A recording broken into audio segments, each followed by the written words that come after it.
जय मसीह की। Welcome to divine verse, जहां हम मिलकर परमेश्वर की योजनाओं को समझते हैं और उनकी मर्जी को अपने जीवन में महसूस करते हैं।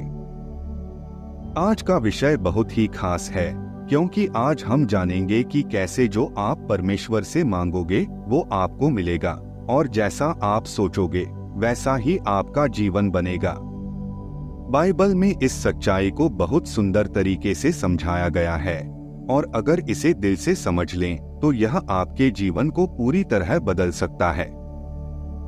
आप में से कितने लोग हैं जिन्होंने बार बार परमेश्वर से प्रार्थनाएं की, दिल से, पूरे विश्वास के साथ, लेकिन ऐसा महसूस हुआ कि कोई जवाब नहीं आया?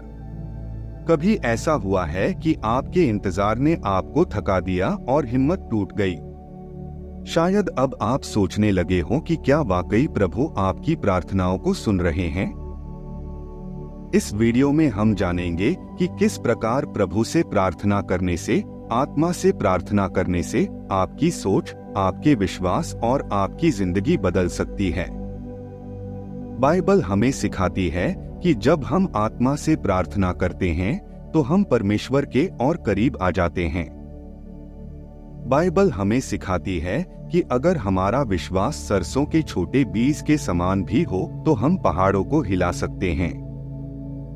प्रभु यीशु ने मत्ती 17:20 में कहा है, यदि तुम्हारा विश्वास राई के दाने के बराबर भी होगा तो तुम इस पहाड़ से कहोगे कि यहाँ से वहाँ चला जा, और वह चला जाएगा। क्या यह हमें यह नहीं दिखाता कि जो कुछ हम सच्चे दिल से मांगते हैं वह हमें मिल सकता है?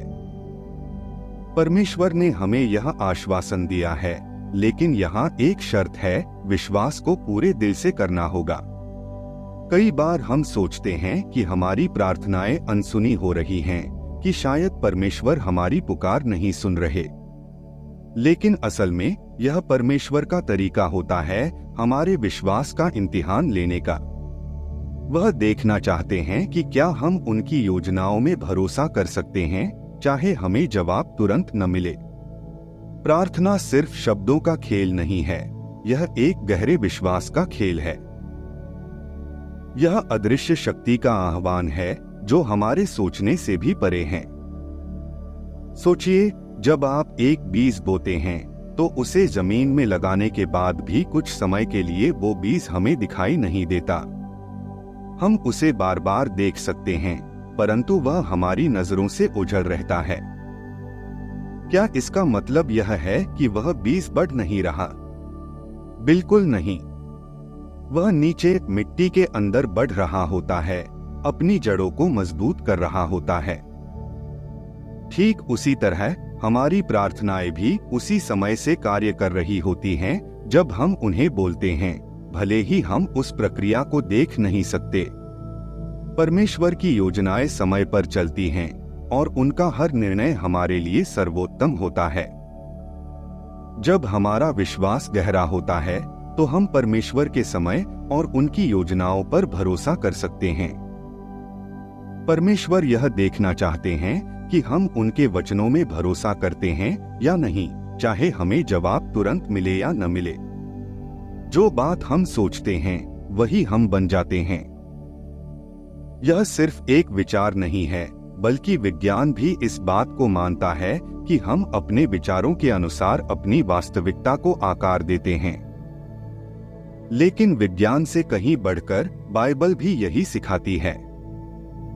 बाइबल कहती है, जैसा मनुष्य सोचता है वैसा ही वह होता है। जब हम अपने मन में किसी चीज पर विश्वास करते हैं तो हमारी सोच, हमारे विचार और हमारी आशाएं एक शक्ति बन जाती हैं जो परमेश्वर की इच्छा के साथ जुड़ जाती हैं। इसी विश्वास के साथ हम अपना जीवन बदल सकते हैं, अपनी जिंदगी के लिए वो पा सकते हैं जो हमने अपने सपनों में देखा है। परमेश्वर हमें हर कदम पर याद दिलाते हैं कि जो हम सोचते हैं वो हमारी वास्तविकता बन सकता है। अगर हमें लगता है कि हम योग्य नहीं हैं या हम कुछ नहीं कर सकते, तो हमारा मन भी वैसा ही विश्वास करने लगता है।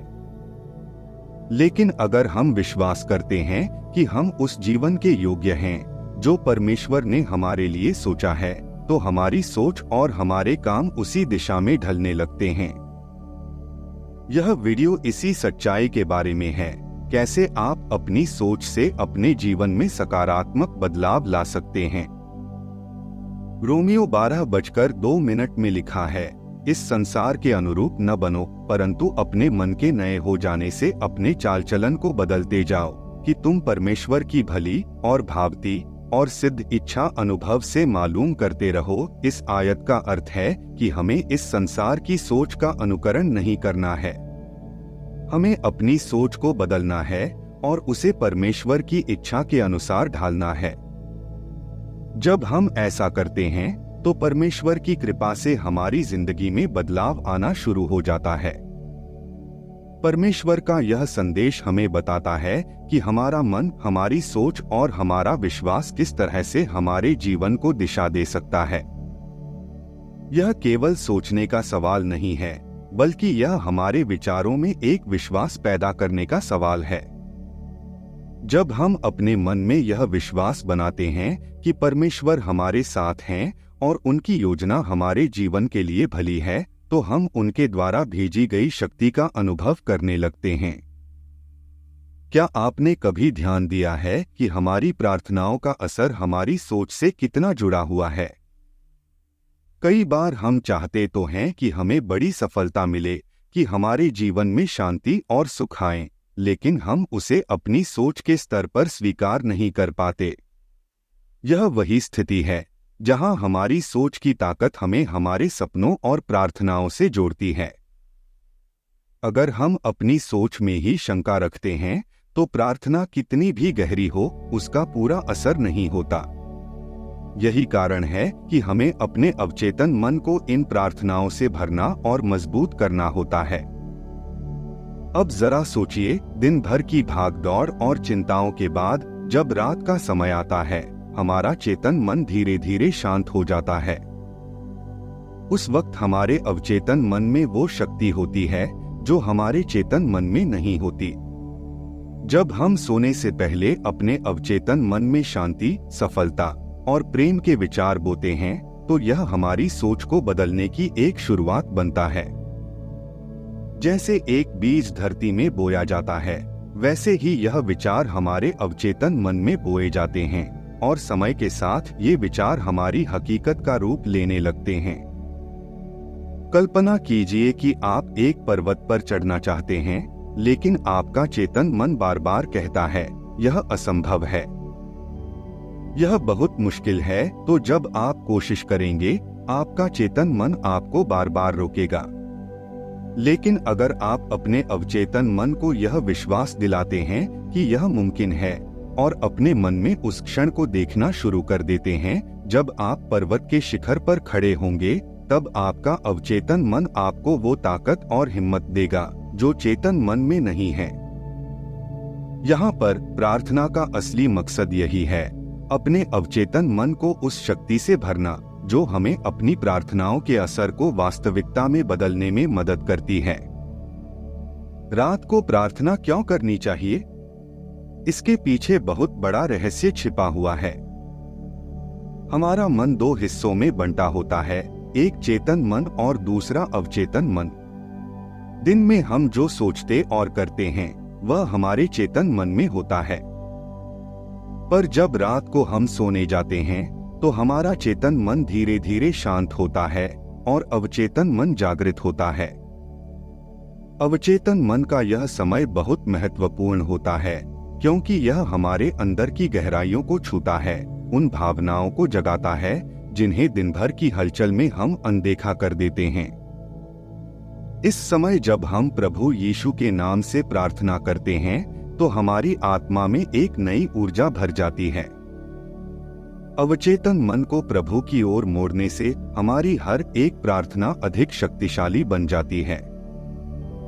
हम अपनी कमजोरियों को दूर करने और अपनी आत्मा को मजबूत बनाने का काम रात में प्रार्थना के जरिए कर सकते हैं। भजन संहिता 4:08 में इसका अद्भुत वर्णन है। मैं शांति से लेट जाऊंगा और सो जाऊंगा, क्योंकि केवल तुम ही, हे परमेश्वर, मुझे सुरक्षित रखते हो। यह वचन बताता है कि जब हम सोने से पहले परमेश्वर को समर्पित होकर प्रार्थना करते हैं तो वह हमें सुरक्षा और शांति का वरदान देते हैं। यह एक ऐसा समय होता है जब हम अपनी चिंताओं को प्रभु के चरणों में अर्पित कर सकते हैं, अपनी आत्मा को शांत कर सकते हैं और परमेश्वर पर अपना पूरा भरोसा रख सकते हैं। रात को प्रार्थना करने से हम प्रभु के संरक्षण का अनुभव करते हैं। यह हमारी आत्मा को एक नई सुरक्षा प्रदान करता है और हमारे सपनों में भी प्रभु की उपस्थिति को महसूस कराता है। अब मैं आपको प्रार्थना की एक विधि बताने जा रहा हूं, जिसे आप रात को सोते समय कर सकते हैं। सबसे पहले अपने कमरे में एक शांत जगह पर बैठें और अपनी सभी चिंताओं को परमेश्वर के सामने रख दें। धीरे धीरे अपनी सांस लें और छोड़ें और अपने मन को प्रभु के वचनों पर केंद्रित करें। जब आप शांत हो जाएं, अपनी आत्मा को परमेश्वर की उपस्थिति में लाएं और उसे महसूस करने की कोशिश करें। इस समय आपके दिल और मन को परमेश्वर के लिए खुला रखने की आवश्यकता है, ताकि आप उस शांति का अनुभव कर सकें जो वह आपको देना चाहते हैं। धीरे धीरे अपने मन की हर चिंता, हर सवाल और हर डर को परमेश्वर के सामने रखें। जैसे जैसे आप अपनी प्रार्थना करते जाएंगे, आप पाएंगे कि आपकी आत्मा और मन अधिक से अधिक शांत और स्थिर होते जा रहे हैं। इस समय आप अपनी आंखें बंद करके अपने दिल में इस बात को दोहराएं कि परमेश्वर आपके करीब हैं, वह आपकी सुन रहे हैं और वह आपकी हर जरूरत का ख्याल रख रहे हैं। अपने विश्वास को इतना मजबूत करें कि आप अपनी प्रार्थनाओं के उत्तर मिलने का विश्वास रख सकें। अब आइए मैं आपको एक निर्देशित प्रार्थना का उदाहरण देता हूं, जिससे आप अपनी आत्मा को परमेश्वर से जोड़ सकते हैं और उनके मार्गदर्शन की प्राप्ति कर सकते हैं। हे मेरे स्वर्गीय पिता, मैं आपके पास आता हूँ अपने सभी बोझ और चिंताओं के साथ। प्रभु यीशु के नाम में मैं अपनी सभी समस्याओं को आपके चरणों में अर्पित करता हूँ। जैसे लिखा है, मांगो तो तुम्हें दिया जाएगा। मैं आपसे विश्वास और धैर्य मांगता हूँ कि आप मेरी सभी प्रार्थनाओं का उत्तर देंगे। हे प्रभु, मुझे समझ दें कि आपकी योजनाएं मुझसे कहीं अधिक महान हैं। मुझे उस रास्ते पर चलने की शक्ति दें जो आप मेरे लिए बनाते हैं। मुझे अपनी आत्मा को आपके वचनों पर आधारित करने में मदद करें, ताकि मैं आपके सच्चे मार्ग को पहचान सकूं। जब भी मैं कठिनाई में हूं, मेरे दिल में शांति और आशा भर दें, ताकि मैं आपके प्रेम और अनुग्रह से जुड़े रह सकूं। प्रभु, मुझे इस समय में भी आपकी उपस्थिति का एहसास दिलाएं और मेरे भीतर एक दृढ़ता उत्पन्न करें कि चाहे परिस्थितियां जैसी भी हों, मैं आपसे जुड़े रहूं। आपकी आत्मा मेरी मदद करे कि मैं आपके प्रेम में बढ़ता रहूं और आपके वचनों में विश्वास बनाए रखूं। जैसे मैंने अपने दिल को आपके सामने खोला है, वैसे ही मैं आपको अपने जीवन में हर निर्णय, हर उद्देश्य और हर कार्य में ले आता हूं। आपकी मार्गदर्शना मेरे जीवन का प्रकाश बने। आमीन। प्रार्थना में आभार व्यक्त करना एक शक्ति है। जब हम परमेश्वर का धन्यवाद करते हैं, तो हम उसकी कृपा के प्रति अपनी गहरी कृतज्ञता दर्शाते हैं। यह केवल धन्यवाद कहना नहीं है, बल्कि परमेश्वर की उपस्थिति में एक आत्मीय कनेक्शन बनाना है। हम जितना आभार व्यक्त करते हैं, हमारे जीवन में उतनी ही शांति और आनंद का अनुभव होता है। बाइबल में बार बार हमें यह सिखाया गया है कि परमेश्वर के आशीर्वादों का आभार मानना हमारे लिए बहुत महत्वपूर्ण है, क्योंकि इसमें एक ऐसी शक्ति होती है जो हमारे मन और आत्मा को मजबूत बनाती है। फिलिप्पियों 4:6-7 में बहुत ही सुंदरता से यह कहा गया है, किसी भी बात की चिंता मत करो, परंतु हर बात में प्रार्थना और विनती के द्वारा और धन्यवाद के साथ अपनी विनतियां परमेश्वर के सम्मुख उपस्थित करो। यह एक सीधा संदेश है कि चिंता को दूर करने का मार्ग प्रार्थना और आभार में ही छुपा है। जब हम अपनी सभी चिंताओं को परमेश्वर के सामने रखते हैं और आभार के साथ अपनी विनतियां प्रस्तुत करते हैं, तो हमारे दिलों में एक अद्भुत शांति का अनुभव होता है। यह वह शांति है जो समझ से परे है, जो हर बुराई, हर चिंता को दूर करती है। आभार व्यक्त करना एक अनोखी प्रक्रिया है। हर दिन अपने जीवन में उन छोटी छोटी चीजों के लिए आभार व्यक्त करना, जैसे कि सुबह की धूप, हवा का स्पर्श, अपनों का साथ, यह सब परमेश्वर की ओर से हैं और इनकी सराहना करना हमारे आत्मा को परमेश्वर के करीब लाता है। जब हम यह समझते हैं कि हमारी हर एक श्वास भी उसी का उपहार है, तब हमारे हृदय में उसकी महानता के लिए सच्चा आभार उमड़ता है। यही आभार हमारी प्रार्थनाओं को अधिक प्रभावी बनाता है और हमारी आत्मा को परमेश्वर की ओर उन्मुख करता है। प्रार्थना का यह तरीका हमारे दिलों में गहरे तक पैठ बना लेता है और यह केवल हमारे जीवन को ही नहीं, बल्कि हमारे आसपास के लोगों को भी प्रभावित करता है। आभार का यह रवैया, जो परमेश्वर के प्रति समर्पण का प्रतीक है, हमारी प्रार्थना को और अधिक शक्तिशाली बनाता है। इस रवैये को हम हर दिन अपनी प्रार्थना में शामिल करें, ताकि हमारी आत्मा हमेशा परमेश्वर के साथ जुड़ी रहे।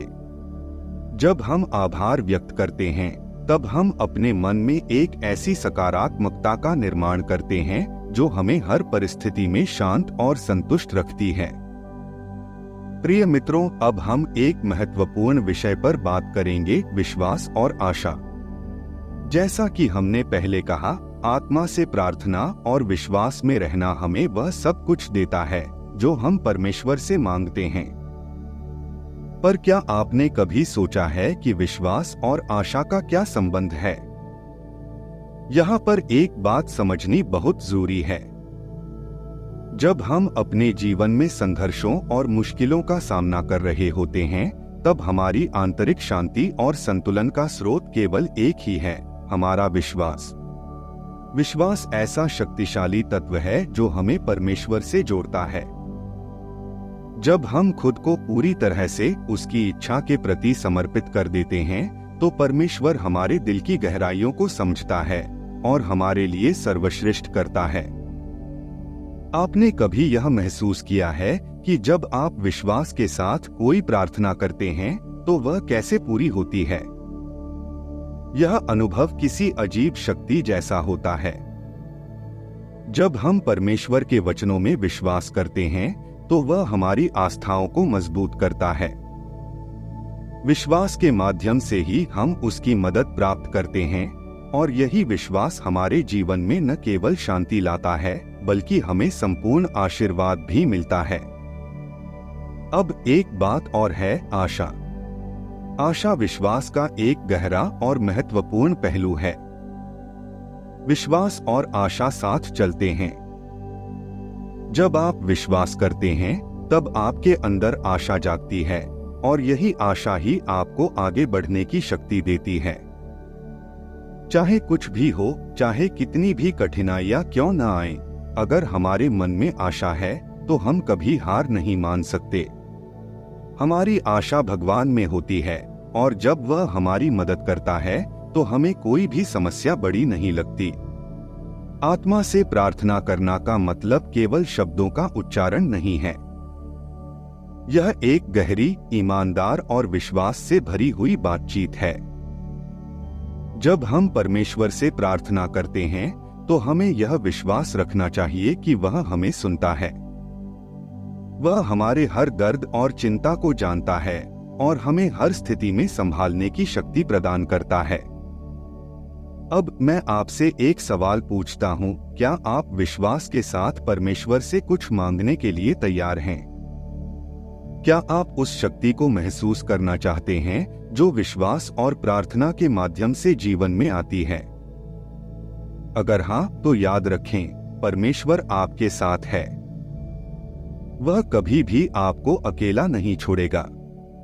उसका विश्वास कभी न टूटे और वह हमेशा आपके साथ रहेगा। जैसे कि हमने पहले कहा, परमेश्वर आपके मन के विचारों को जानता है। वह जानता है कि आपके दिल में क्या है, और जब हम पूरी तरह से उसकी ओर मुड़ते हैं तो वह हमें हमारे जीवन में सबसे अच्छा आशीर्वाद देता है। आप जो चाहते हैं, जो आप अपनी जिंदगी में चाहते हैं, अगर आप विश्वास में बने रहते हैं तो परमेश्वर उसे पूरा करेगा। हमारे जीवन का हर कदम, हर कार्य, हर प्रार्थना और हर विचार परमेश्वर के हाथों में है और वह हमें कभी नहीं छोड़ता। प्रिय मित्रों, अब समय है कि हम अपने विश्वास को और भी मजबूत करें, अपनी प्रार्थनाओं को और भी ईमानदारी से करें। जब हम परमेश्वर से सच्चे दिल से कुछ मांगते हैं, वह हमें वही देता है जो हमारे लिए सही होता है।